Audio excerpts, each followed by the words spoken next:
Before my next video, I just want to address one more thing. I see a lot of comments demanding physical proof, and in situations of sexual harassment and abuse, there usually isn't any physical proof. What kind of physical proof do you have if someone decides to whisper something really inappropriate in your ear or grope you? So many cases of sexual assault and abuse get thrown out because there isn't physical proof. But there is proof. They're called testimonials. It's when someone has a first-hand experience and comes forward and explains their story. And so far, there's already been a handful, and there's going to be more. And these people coming forward have no reason to lie. They don't know each other, and they describe physical details and personal details that line up with each other and with his pattern of behavior. And a lot of these stories are coming from people that know him in real life for long periods of time. That should be all the proof you need, but I still see comments victim blaming, calling people clout chasers. When I personally have talked to so many girls and had very hard times deciding whether or not to come forward, and it's absolutely heartbreaking to see that. I'm linking an article in my bio that's very factual. Please go look at it. I thought that this addressed the criticisms of the testimonials perfectly, so I wanted to add it right in the beginning. I highly recommend that if you have not yet watched my previous videos on the whole InfernumAsylum situation, I really suggest that you do. That way you can understand the whole of everything going on right now.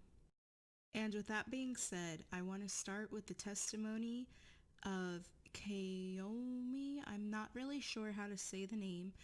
Hopefully I'm saying it right or close, hopefully. But here is her story. I know originally I was not going to make this video. I made that very clear to a lot of people, but after a lot of thought and after a lot of victims have come to me and confided in me, it made me realize that maybe if I shared my experience, a lot more people would feel comfortable sharing theirs. So with that, this is my experience with both Ian and Colton. To start off this video series, I'm first going to talk about Ian. I want to start off by saying that the relationship that I had with Ian, on my end, I thought was a very professional and a very platonic relationship, but through his actions and through his words, it seemed like he thought otherwise.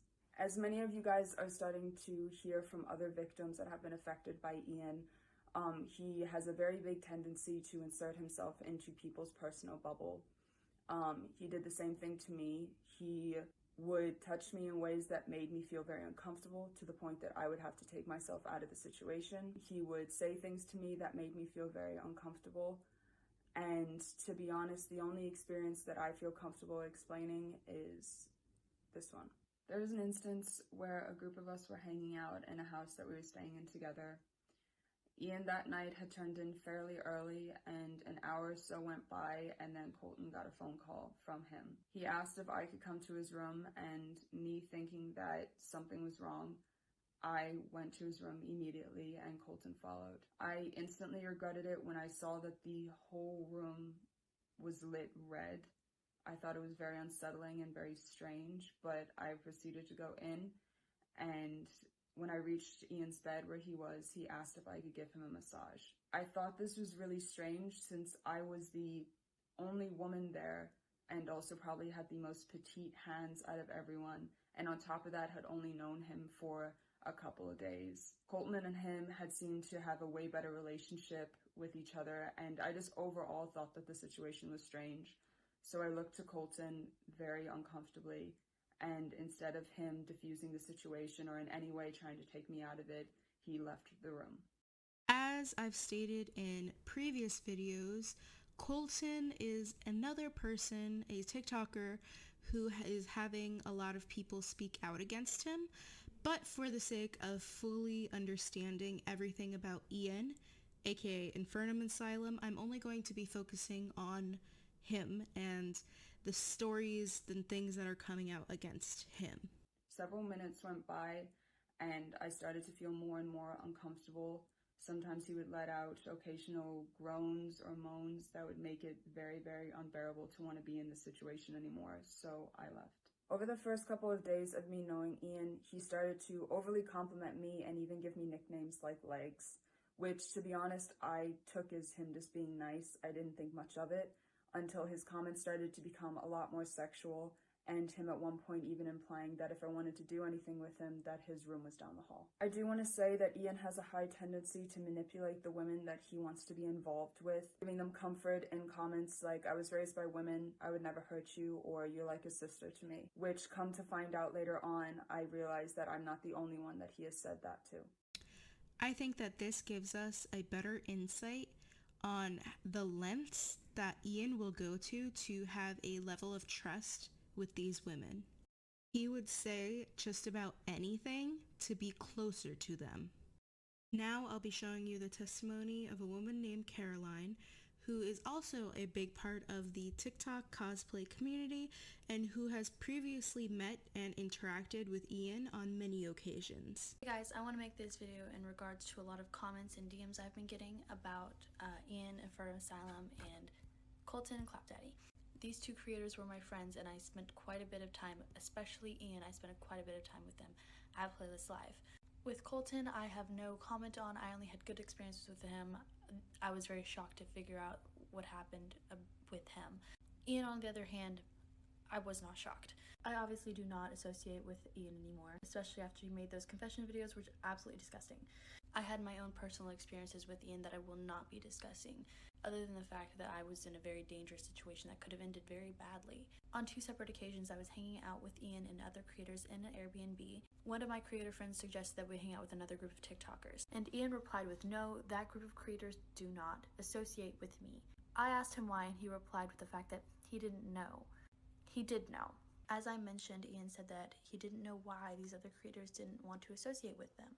I think the reason is extremely obvious to us all now, from the obvious patterns that we have seen and all the confessions and everything, which, by the way, if you haven't checked out Ava Lee's story, I would do that right now, but obviously sexual harassment reasons. The only reason I'm making these videos is because I want to tell you this. If you think that someone could possibly be a sexual predator, it might have happened to you, somebody you know, someone you might not actually know that well, and you see that person hanging out with another group of people that you know, please, for the love of God, shoot someone from that group a message, talk to them in person, warn them, let them know you have concerns, tell them maybe a quick experience, say, "Hey, please watch out, just in case." I wish that group who didn't associate them would have told me that. I really wish they would. Save someone from becoming a future victim. I didn't want to talk about this. I made 2 videos a little while back talking about Ian in InfernumAsylum. I mentioned that I was in a very dangerous situation that could have ended badly. He made a video about an hour ago saying that we were never alone together. He lied. I have receipts, and I will show them to you. On the second day I was in Florida Playlist Live, February 28th, I went to a friend's Airbnb with my friend Cole at Purple CDL. Somebody invited like 2 other Airbnbs over, and they all started showing up at the Airbnb. I'm very claustrophobic, and I started kind of freaking out a little bit. Ian was standing next to me quite a bit. We had a couple conversations. He could tell that I was kind of claustrophobic, and it was getting hot in there. So he asked me if I wanted to go with him to get a breath of fresh air. And then he asked me if I wanted to go in his car with him to get cigarettes. This is 10-something at night. I didn't tell anybody, and I went with him. This is what I told Cole about 5 minutes after I got in the car with Ian and didn't tell him where I was going. So yet another lie. I got in the car willingly, yes, but he still lied. Caroline did not really get into specifics, but I think that we should respect that that's something that she's not ready to share, or maybe she just never wants to share that, and I think that's okay. But I think from her story we can conclude that this is another instance of Ian trying to get a woman alone in a car with him. And I think that you can kind of make your own conclusions from that. Next, I'll be showing you a video from a woman who was contacted by Ian very early on in her TikTok career and was manipulated by him for a very long time. I was unable to find her real name to refer to her as, so I'm just going to be using her username as her name, which is Mischief. I can't believe that I'm making a video about this. I should probably wait until I'm more chill, but Ava's posting it and I really want to get my words out. So when I first started TikTok, I befriended InfernumAsylum and we became really close, and he encouraged me to do so many things. He shouted me out, he supported me, he put me on this pedestal, and we became really close. I was still in senior year, and he was one of the people that I talked to the most because he was so supportive of all my ideas, but he kind of told me how to run my account and everything, and I did exactly what he asked. Talking started turning to flirting, and because I was in a bad relationship at the time, I started to fall for him. And we were a thing for a little bit. And that was one of the worst mistakes I've ever made. So essentially, he manipulated me immensely. I'm gonna get to the point, So my friend group and I used to say, "I love you" a lot, and then he started saying it a bit more personal to me. So he's one of the reasons why I have so many followers that I did, or at least he helped. We always said that we were best friends, but I didn't feel like we were, so I tried to message him more. Conversations got really personal. God damn it, I'm serious. Conversations got really personal, and he ended up calling me and saying that he loved me and a lot of other weird stuff. He basically saw that as an opportunity to be loving towards me because I felt like I needed it, and that is what part 2 is going to be about. So he'd say things like this. I can't find the big green screen, so I'm sorry.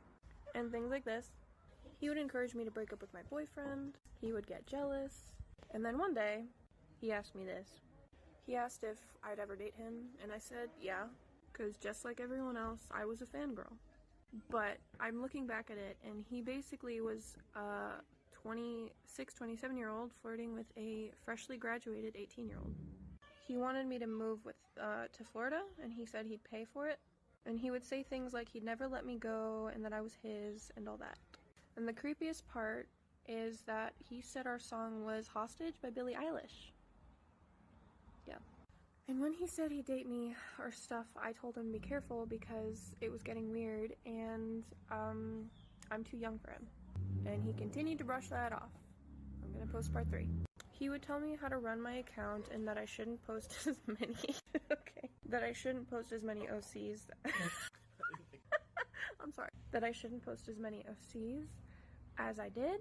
Also, all the TikTokers that he's hanging out with, he talks shit about to me. Caleb, Finn, the brothers, he always got pissed because they got more views and more likes for being pretty. He ended up eventually ditching the friend group that we had because he went viral. And he got a lot more likes and got a lot more attention from the bigger TikTokers.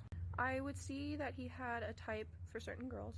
We would flirt and he would try to be sexual, but I always shut it down because I already felt guilty about basically cheating on the relationship that I had at the time. Which, by the way, I feel fucking horrible for.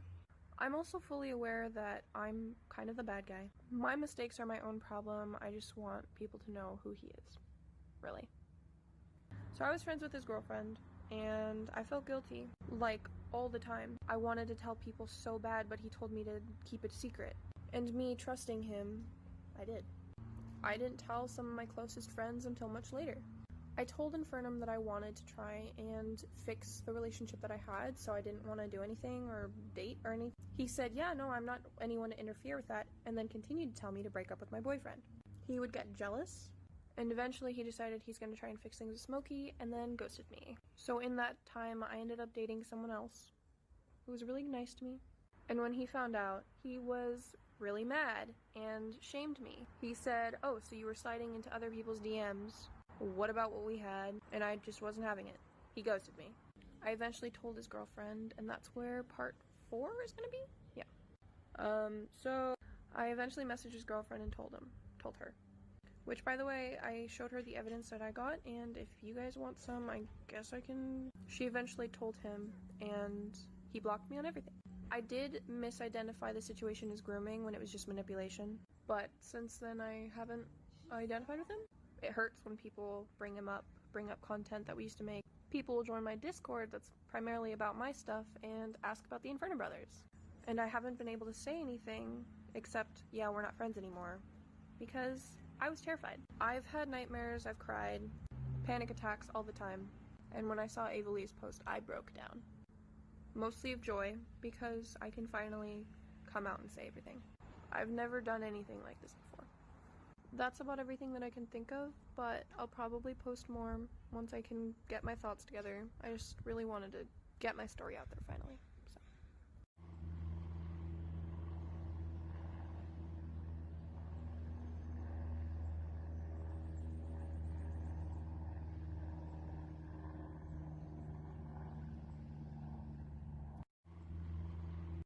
To me, this shows that Ian was being controlling and manipulative to mischief even though he was out with other people. He had 2 different girlfriends at the time and would still message and lead mischief on. I saw a comment on my last video suggesting that possibly Ian gets off on the manipulation and the control that he has over these women, and I think that's something interesting to be pointed out. However, I cannot know that for sure. Nobody can really know that. But I just think it's something worth mentioning and possibly worth thinking about. Shortly after Mischief posted her story, Ian ended up messaging her. This is the video she posted about her experience after he messaged her.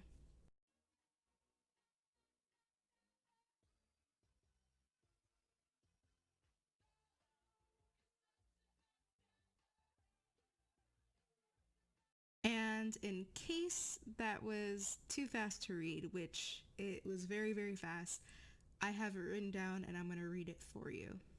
Ian messaged me. His apologies were plain. He was desperate for forgiveness, which I just couldn't give.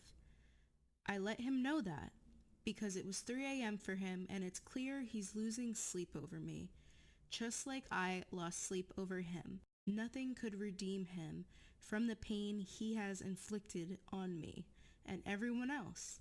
Let karma get him back, and maybe years from now, he can have a second chance. It was nice to see karma has really gotten to him, though from someone who always preached about putting out what you want to receive, I'm in pain. For once since it started, I'm not okay. Seeing his notification resurface so much, I'm happy I got closure. It's all I ever wanted. It's almost bittersweet because she was able to get closure, but it was at the cost of bubbling up all of these old feelings, all these old memories. The final testimonial I will be showing you comes from a different perspective. This man's name is Austin, and he used to work with Ian, and he speaks a lot of Ian's reputation that was known amongst all of the co-workers. Let's talk about Ian Wolf, aka InfernumAsylum. I just recently watched Ava's videos, I watched his videos, and I'm here to tell you that Ava is completely and utterly correct. Ian is a predator. I worked with him at Halloween Horror Nights. He did the same thing to coworkers, to friends, and he lied, apologized, made speeches, did anything to cover his tracks and sweep everything under the rug. So I'm making this video to give an outsider's perspective, a male perspective, to let everyone know who is still supporting him, he is lying to you. Do not fall for his bullshit. Ava, if you would like me to take this down, please let me know. But please, people, the man is evil. This video speaks volumes in my mind because it kind of just solidifies everything else that everyone has been saying. So the video that I'm going to show you now is of an Instagram live that I was able to capture where Ian is opening a lot of gifts and pretty much saying that he's done with the internet and everything. Although now I know that not to be true because he has continued and started again posting onto his TikTok, which he created a new one because he was getting way too much hate on the old one, and he's also posting a lot more frequently on his Instagram. With a note. Maybe it's from Kaylee as well.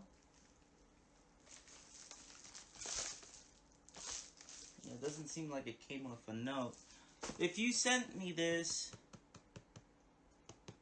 if you sent me this, thank you.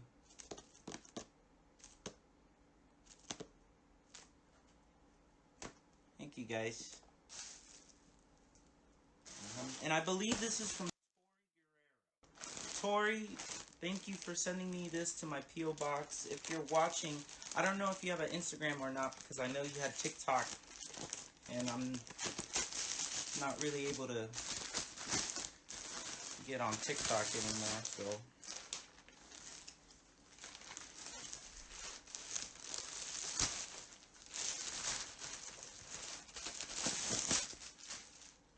There you go. Thank you. This is awesome. Thank you, Kaylee.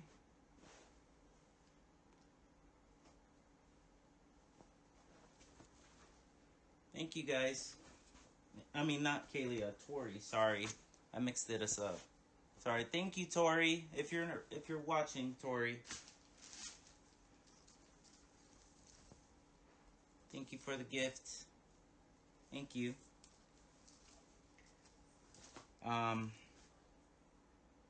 Yeah, I just wanted to open those gifts for the people who sent them to me. This will be probably my last live stream. I've deleted InfernumAsylum off TikTok. As for reasons why, those is just concerned many things, but it was also for the account was harmful to many people. You know, not only to myself, but it was harmful to others and harmful to my family. And though I just can't ignore the feelings of others.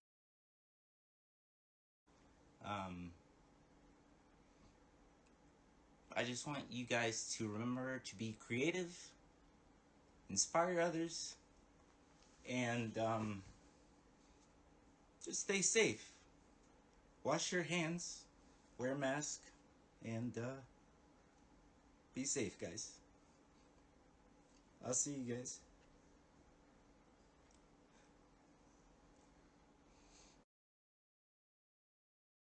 Also, I just wanted to say, I'm sorry about the video quality. I am shooting it on my webcam because my camera is dead and I forgot to charge it. But I really wanted to film this video today and just get it out because I finally have the means and the time to do that. But I just hope that the sound is at least better. I got myself a mic, and yeah, so hopefully we're sounding better one step at a time. Hopefully next time I'll be able to have both the camera and the mic, so it'll be like perfect marriage of a video. But yeah, let me know what you guys think down below. If you are interested in seeing more of this type of content or more of my face or whatever, you can feel free to subscribe, give it a like so I know that this is the type of thing that you want to see from me, and yeah, just let me know. And I hope that you guys have a wonderful day, evening, night, whatever you're having, and stay awesome.